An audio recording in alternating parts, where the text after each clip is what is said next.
दोस्तों, जब भी बात आती है अपने पैसे को मैनेज करने की, तो हम में से ज्यादातर लोगों का दिमाग घूमने लगता है। आंखों के सामने एक ऐसी दीवार आकर खड़ी हो जाती है कि उसके पार कुछ भी देखना इम्पॉसिबल सा लगने लगता है।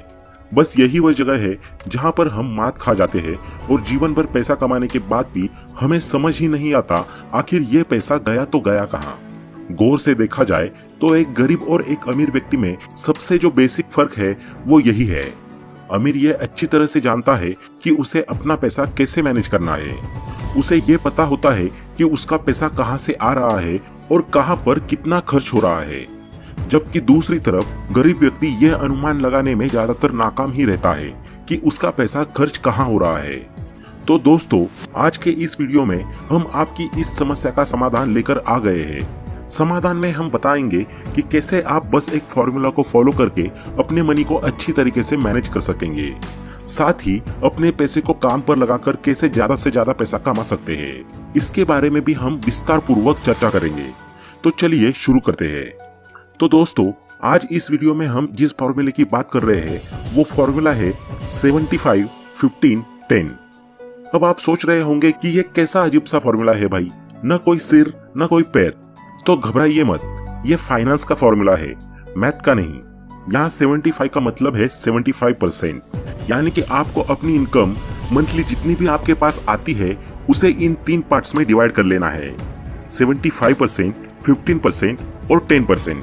75% आपकी इनकम का वो हिस्सा होगा जिसके अंतर्गत आपकी सारी इंपॉर्टेंट नेसेसिटी आ जाएंगी, जो आपके जीवन जीने के लिए बहुत ही जरूरी है।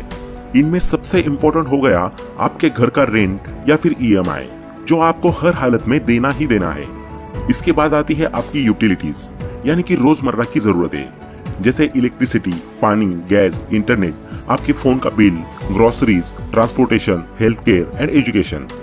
ये ऐसी जरूरतें हैं जिनके बिना किसी भी व्यक्ति का सर्वाइव करना दुर्लभ हो जाएगा। इसलिए इनकी पूर्ति के लिए अपनी इनकम का मैक्सिमम हिस्सा रखा गया है 75%। कोई व्यक्ति चाहे तो अपनी जरूरतों के हिसाब से इस पोर्शन को कम भी कर सकता है। जैसे मान लीजिए आप महीने का 30,000 रुपए अपनी जॉब से कमाते हैं और आप उसका 75% यानी कि 22,500 रुपए अपने नेसेसिटीज पर खर्च करते हैं, जिसमें सबसे बड़ा अमाउंट यानी कि 9,000 रुपए जाता है आपके रेंट में। दूसरा सबसे जरूरी खर्च है खाना, जिसमें खर्च होता है आपका 5,000 रुपए। 4,000 रुपए खर्च होता है बच्चों की फीस में और 1,500 रुपए खर्च हो जाते हैं ट्रांसपोर्टेशन में। अब बचे हमारे पास 3,000 रुपए, जिनमें से 2,000 खर्च हो जाते हैं हेल्थ केयर पर और बाकी के 1,000 रुपए अदर यूटिलिटीज पर। तो ये हुआ आपका मैक्सिमम खर्चा 75% ऑफ योर इनकम। अब मान लीजिए कि आप एक बैचलर है और आपका कोई भी बच्चा नहीं है, तो ऐसे में आपके 4,000 रुपए जो बच्चों की फीस में लगने थे वे सीधे सीधे बच गए। दूसरी तरफ आप बैचलर है तो रहने वाले भी अकेले हैं, तो ऐसे में आप एक फ्लैट की जगह सिंगल रूम में भी रह सकते हैं, जिससे आपके किराए में भी 2,500 से 3,000 रुपए कम हो जाएंगे। यानी कि कुल मिलाकर आप 7,000 के समथिंग एक्स्ट्रा सेविंग्स भी कर सकते हैं। लेकिन फॉर्मूला को बेहतर तरीके से समझने के लिए हम एक मैक्सिमम अमाउंट लेकर चल रहे हैं, जिससे कि सारे ही लोग इसे कनेक्ट कर पाए। अब 75% के बाद बारी आती है आपके इनकम के 15% हिस्से की, जो कि होने वाली है आपकी मंथली सेविंग। यानी कि आपको अपने इनकम का 15% सेव करना है और इन्वेस्ट करना है, जिससे कि आपके जीवन के साथ साथ आपके पैसे भी ग्रो हो सके। यहाँ पर मेजरली इन्वेस्टमेंट के 2 तरीके हैं आपके पास।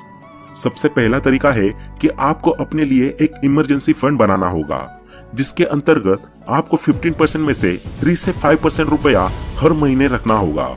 अब इसे होगा ये कि जब भी आपके ऊपर किसी भी प्रकार की कोई आपत्ति विपत्ति आती है या कोई एक्सीडेंट या दुर्घटना घटित हो जाती है, तो ऐसे में आपको किसी के सामने हाथ फैलाने की जरूरत नहीं पड़ेगी।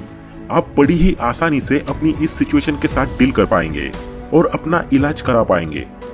इसके बाद अब जो आपके पास 15% में से बचा हुआ पैसा है, उसको आप किसी अच्छी जगह पर इन्वेस्ट कर सकते हैं। यहाँ पर इन्वेस्टमेंट के लिए आपके पास सबसे बेस्ट ऑप्शन रहेगा म्यूचुअल फंड।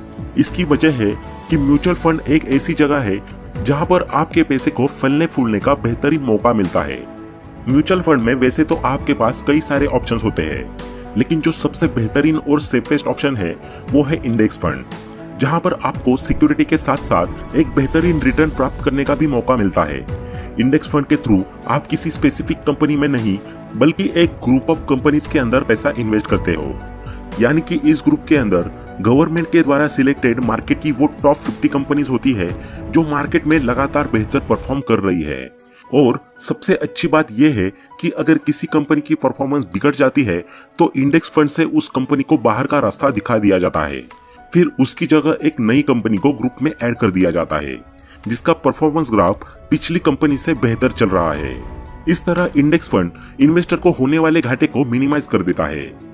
यही रीजन है कि दुनिया के जाने माने इन्वेस्टिंग गुरु वॉरेन बफेट अक्सर लोगों को अन्य फंड्स के मुकाबले इंडेक्स फंड में इन्वेस्ट करने की सलाह देते हैं। इस फंड की एक सबसे अच्छी बात यह भी है कि जहां और सारे फंड्स में आपको फंड मैनेजर पर रिलाई रहना पड़ता है, उसे फी अमाउंट भी ज्यादा देना पड़ता है, वही इंडेक्स फंड में फंड मैनेजर का रोल न के बराबर होता है। इसलिए आप पर लगने वाले चार्जेस या फीस भी बहुत ही मिनिमल होती है। इसके अलावा इंडेक्स फंड के लिए बिल्कुल भी जरूरी नहीं है कि आपके पास मार्केट की ढेर सारी नॉलेज हो और बहुत सारा पैसा हो।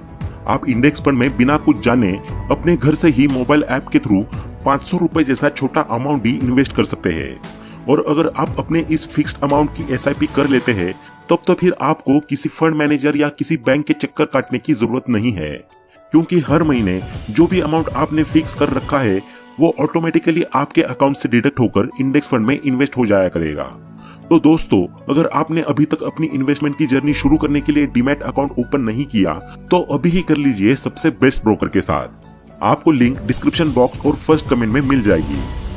तो दोस्तों, इस तरह SIP में बिना ज्यादा मार्केट को एनालिसिस किए और न एक साथ कोई बड़ा अमाउंट इन्वेस्ट किए कुछ सालों बाद आपको एक बेस्ट रिटर्न प्राप्त हो जाएगा, जो आपको रिच बनाने के साथ साथ फाइनेंशियली इंडिपेंडेंट बनाने के लिए भी काफी होगा। अब आते हैं अपनी इनकम के तीसरे पोर्शन पर, जो है 10%। इस फॉर्मूला के अकॉर्डिंग आपको अपनी इनकम के 10% हिस्से की स्ट्रेस फ्री स्पेंडिंग करनी है, यानी कि इन खर्चों को करते वक्त आपको ओवरथिंक नहीं करना है, क्योंकि ये आपकी लाइफ के लिए बहुत ही जरूरी है। अगर आप महीने का 30,000 रुपए कमाते हैं तो आपको इनमें से 3,000 रुपए की स्ट्रेस फ्री स्पेंडिंग करनी है। इसमें आप मंथ में एक बार कोई मूवी देखने जा सकते हैं या फिर अपने फैमिली एंड फ्रेंड्स के साथ बाहर खाना खाने भी जा सकते हैं। इसके अलावा आप ये पैसा अपनी उन हॉबीज पर भी खर्च कर सकते हैं जिन्हें आप सालों से अपने दिल में दबाए बैठे हैं। जैसे कि आपको म्यूजिक का बहुत शौक है और आप बचपन से ही चाहते थे कि आपके पास गिटार हो जिसे आप कहीं भी लेकर बैठ जाए और अपने मन पसंदीदा गानों को गुनगुना सके। ऐसे में आपको गिटार खरीदने के लिए भी पैसे चाहिए और उसे सीखने के लिए भी। तो आप बिना अपना और समय गवाए इस 10% पैसे का इस्तेमाल अपनी इस चाहत या हॉबी को पूरा करने में लगा सकते हैं। इसके साथ ही आपके पास एक ऑप्शन और है।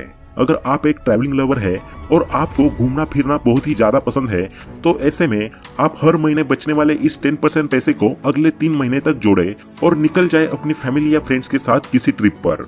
ऐसे 3-3 महीने करके आप साल में 4 बढ़िया सी ट्रिप लगा सकते हैं जो आपके दिमाग को भी फ्रेश रखेंगी और आपका स्ट्रेस दूर करके दोबारा से काम करने के लिए भी मोटिवेट करेंगी। दूसरे लोगों को लग सकता है कि क्या आप ये फालतू की फिजूल खर्ची कर रहे हैं अपने पैसे की, लेकिन ऐसा बिल्कुल भी नहीं है। जब आप इसे फॉलो करना शुरू करेंगे तो आपको अपने आप इसकी अहमियत अपने जीवन में समझ में आने लगेगी। और फिर वैसे भी एक ही तो लाइफ है। अगर कोई व्यक्ति सोच रहा है कि पहले पैसे कमाने और करियर बनाने पर फोकस कर लूं, उसके बाद ये सारी चीजें कर लूं, तो मेरे दोस्त ऐसा लाइफ में कभी भी नहीं होता। पैसे कमाने में इंसान का पूरा जीवन निकल जाता है और देखते ही देखते उसका बुढ़ापा आ जाता है, जिसमें उसका घूमना तो छोड़िए, वो ठीक से चल ले, यही बहुत है। यही वजह है कि दुनिया के ज्यादातर अमीर लोग इस फॉर्मूले को फॉलो करते हैं। तभी तो एक तरफ उनका करियर और पैसा भी काम कर रहा होता है और साथ ही साथ वो अपनी जवानी और अपनी लाइफ को भी खुलकर एंजॉय कर रहे होते हैं, वो भी बिना किसी टेंशन के। 75-15-10 रूल को फॉलो करने के लिए सबसे बेहतर है कि आप गूगल या एक्सेल शीट का यूज करें, क्योंकि यहाँ पर आपको आपकी इनकम और एक्सपेंसेस का डिवीजन करने में बड़ी ही आसानी होगी। आप हर महीने के अपने खर्चों को देख भी पाएंगे और साथ ही उनको अच्छी तरीके से एनालाइज भी कर पाएंगे।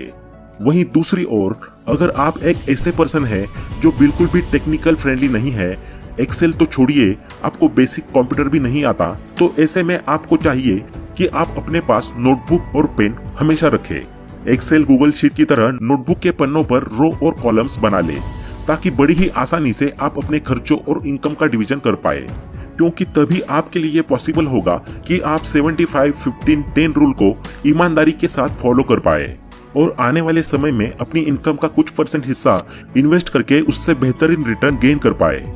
एनालाइज करने के बाद हर महीने जब लॉन्ग टर्म के लिए पैसा इन्वेस्ट किया जाएगा तो कंपाउंडिंग को भी टाइम मिलेगा कि वो अपना जलवा या जादू अच्छे तरीके से दिखा पाए। कंपाउंडिंग के दम पर ही तो आज दुनिया के 1% लोग हर जगह राज कर रहे हैं। 75-15-10 फॉर्मूला को अपनाकर ही तो ये सभी सुपर रिच बने हुए हैं। इसलिए आप भी इस फॉर्मूला को अपने जीवन का हिस्सा बनाएं और आने वाले समय में इस 1% का हिस्सा बनकर दिखाएं। तो दोस्तों, आज के लिए बस इतना ही। आशा करते हैं कि आपको इस वीडियो से काफी कुछ सीखने को मिला होगा। अगर आपको ये वीडियो पसंद आई हो तो वीडियो को लाइक करें, अपने दोस्तों के साथ शेयर करें और ऐसे ही वैल्यूएबल वीडियोस को देखने के लिए चैनल को सब्सक्राइब करना ना भूलें। Thanks for watching.